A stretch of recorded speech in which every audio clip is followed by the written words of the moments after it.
Welcome to Telugu one cinema. This is Diveshri. Bhanumathi ఒక్కటే piece, hybrid పిల్ల. ఫిదా సినిమాలో సాయి పల్లవి పదే పదే చెప్పే డైలాగ్ ఇది. ఆ సినిమాలోని క్యారెక్టర్కే కాదు, నిజ జీవితంలో కూడా ఒక్కటే పీస్ అనే పదం ఆమెకు వర్తిస్తుంది అనిపిస్తోంది. ఎందుకంటే టాలెంట్ పరంగా కానీ వ్యక్తిపరంగా కానీ సినిమా ఇండస్ట్రీలో అలాంటి హీరోయిన్ మరొకరు కనిపించరు. నిజంగానే ఒక్కటే పీస్. హీరోయిన్ అంటే స్కిన్ షో చేయాలి, గ్లామర్గా కనిపించాలి, కుర్రకారుకి పిచ్చెక్కించాలి, ఇలాంటి ఆలోచనలు ఆమె దరిదాపుల్లోకి కూడా రావు. అవేమీ లేకుండా కేవలం తన పర్ఫార్మెన్స్తోనే లెక్కకు మించిన అభిమానుల్ని సంపాదించుకున్న హీరోయిన్ సాయి పల్లవి. తనతో సినిమా చేయాలంటే కొన్ని కండిషన్స్ పెడుతుంది. వాటికి ఒప్పుకుంటేనే సినిమా చేస్తుంది. ఎంత రెమ్యునరేషన్ ఇచ్చినా తనకు నచ్చని సినిమా చేయదు. అంతేకాదు, షూటింగ్లో, సినిమా ఫంక్షన్స్లో హీరోలకు, దర్శక నిర్మాతలకు భజన చేయడం అనే పదానికి ఆమె పూర్తి వ్యతిరేకం. అది శుద్ధ టైం వేస్ట్ అని ఆమె భావన. అందుకే షూటింగ్లో కూడా ఎక్కువగా ఎవరితోనూ మాట్లాడదు. దీంతో సాయి పల్లవికి పొగరు అని, ఎవరిని లెక్క చేయదని ప్రచారం జరిగింది. నా గురించి ఎవరేమనుకున్నా నాకు పర్వాలేదు, నాకు నచ్చినట్టుగా నేనుంటాను, కావాలంటే నన్ను తిట్టుకోండి అంటూ డైరెక్ట్గా చెప్పే సాయి పల్లవికి సౌత్లో హీరోయిన్గా ఎంత క్రేజ్ ఉందో అందరికీ తెలిసిందే. జార్జియాలో మెడిసిన్ పూర్తి చేసిన సాయి పల్లవి సినిమా ఇండస్ట్రీకి ఎలా వచ్చింది, హీరోయిన్గా అవకాశాలు ఎలా అందిపుచ్చుకుంది, చాలా తక్కువ టైంలో స్టార్ హీరోయిన్ స్థాయికి ఎలా ఎదిగింది అనే ఆసక్తికరమైన విశేషాలు తెలుసుకుందాం. 1992 మే 9న తమిళనాడులోని నీలగిరి జిల్లా కోటగిరిలో సెంతమారై కన్నన్, రాధా కన్నన్ దంపతులకు జన్మించారు సాయి పల్లవి. ఆమెకు ఒక చెల్లెలుంది. ఆమె పేరు పూజ. తండ్రి సెంట్రల్ ఎక్సైజ్ డిపార్ట్మెంట్లో అసిస్టెంట్ కమిషనర్గా పనిచేశారు. తల్లి రాధ సత్యసాయిబాబా భక్తురాలు. దీంతో పల్లవి పేరుకు సాయి అనేది చేర్చారు.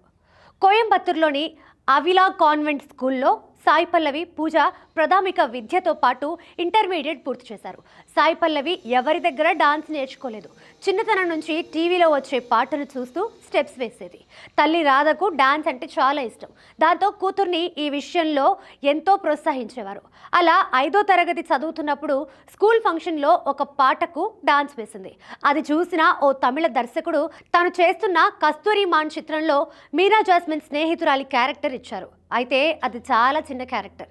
ఆ తర్వాత 13 ఏళ్ల వయసులో జీవా దర్శకత్వంలో వచ్చిన ధూమ్ ధామ్ అనే చిత్రంలో కంగనా రనౌత్ స్నేహితురాలిగా నటించింది. ఇదిలా ఉంటే ఒక టీవీ ఛానల్ నిర్వహిస్తున్న డాన్స్ షోకి సాయి పల్లవిని తీసుకువెళ్లారు ఆమె తల్లి. దానిలో సాయి పల్లవి సెలెక్ట్ అయింది. అయితే ఇవన్నీ చేయడం తండ్రికి నచ్చేది కాదు. అయినా ఆమె ఇష్టాన్ని మాత్రం కాదనేవారు కాదు. సినిమాలు, డాన్స్ షోల వల్ల చదువు డిస్టర్బ్ అవుతుందని భావించిన కన్నన్ ఆమెను మెడిసిన్ చేసేందుకు జార్జియా పంపించారు. 4 సంవత్సరాలు చదివి MBBS పట్టా పుచ్చుకున్నారు సాయి పల్లవి. ఇండియా వచ్చిన తర్వాత ప్రాక్టీస్ పెడదామని అనుకున్నారు. గైనకాలజిస్ట్గా వైద్య సేవలు అందించాలనేది ఆమె కోరిక. జార్జియాలో మెడిసిన్ చేస్తున్న సమయంలోనే సెలవుల్లో ఇండియాకి వచ్చింది. ఆ సమయంలో మలయాళ చిత్రం ప్రేమంలో ఒక ఇంపార్టెంట్ క్యారెక్టర్ కోసం సాయి పల్లవిని అప్రోచ్ అయ్యారు దర్శక నిర్మాతలు. సాయి పల్లవి తల్లికి కూడా ఆ ఆఫర్ నచ్చింది. అయితే సెలవుల్లో మాత్రమే సినిమా చేయగలనని ఆ సినిమా దర్శక నిర్మాతలకు చెప్పారు.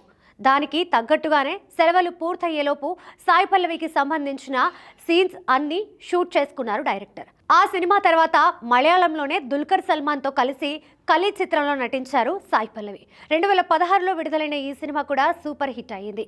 అదే సమయంలో శేఖర్ కమ్ల దర్శకత్వంలో దిల్ రాజు నిర్మిస్తున్న ఫిదా చిత్రంలో హీరోయిన్గా సాయి పల్లవిని ఎంపిక చేశారు. ఆమె నటించిన తొలి తెలుగు సినిమా ఇదే. 2017లో విడుదలైన ఈ సినిమా సంచలన విజయం సాధించింది.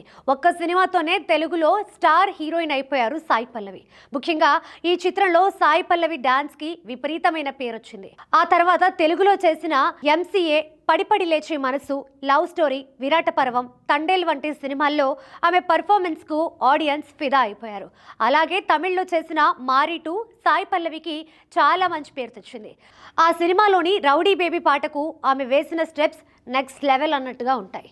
ఈ పాటకు కోట్లల్లో వ్యూస్ రావడం విశేషం. అలాగే తెలుగులో అనువాదమైన కణం, గర్గి, అమరన్ వంటి సినిమాలు నటిగా ఆమెకు మంచి పేరు తెచ్చాయి. ప్రస్తుతం హిందీలో పురాణ ఇతిహాస చిత్రం రామాయణలో సీతగా నటిస్తున్నారు సాయి పల్లవి. సాయి పల్లవి వ్యక్తిగత విషయాలకు వస్తే ఆమె సోదరి పూజా కన్నన్ కూడా కారా అనే షార్ట్ ఫిలిం ద్వారా నటిగా పరిచయం అయ్యారు. ఆ తర్వాత స్టంట్ సిల్వా దర్శకత్వంలో రూపొందిన తమిళ చిత్రం చిత్తిరై సెవ్వానం ద్వారా చిత్రరంగ ప్రవేశం చేశారు. చేశారు. ఆమె నటించిన ఏకైక సినిమా ఇది.